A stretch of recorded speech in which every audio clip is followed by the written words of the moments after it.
South Korea's second military recon satellite launched this morning has successfully entered orbit and established communication with the ground station. Seoul's military reconnaissance capabilities are expected to be greatly improved following the launch. Our defense correspondent Choi Min-jung is on the line with us. Min-jung, tell us about the launch. Yeeun, the country's second military reconnaissance satellite lifted off at around 8:17 a.m. Korea time from the Kennedy Space Center in Florida. The launch follows another successful liftoff last December, and as was the case then, the satellite was carried by a SpaceX Falcon 9 rocket.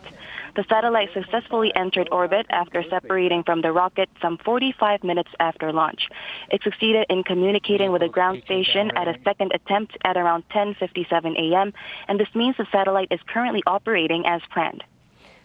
And Min-jung, we hear today's satellite is different from the one launched last year. Could you tell us how exactly it's different?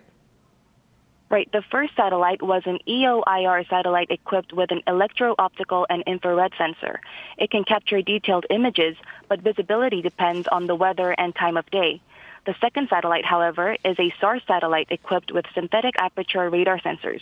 The system captures clear images day or night, regardless of weather conditions.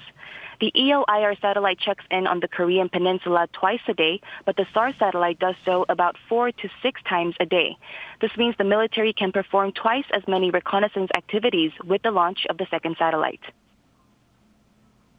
I see. And Min-jung, the launches are all part of the military's 425 mission. Tell us a bit more about this mission and what the main goal is there. Well, the mission's goal is to have 5 satellites in orbit by 2025 to boost surveillance of the Korean peninsula amid North Korea's growing nuclear and missile threats. The first satellite will be joined in orbit by 4 stars, and when all 5 operate together, the military is expected to have coverage at about 2-hour intervals.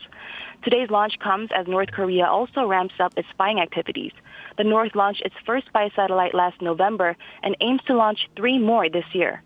Observing the launch at the Defense Ministry this morning, Seoul's Defense Minister Shin Won-sik said the regime is likely to launch another in mid to late April.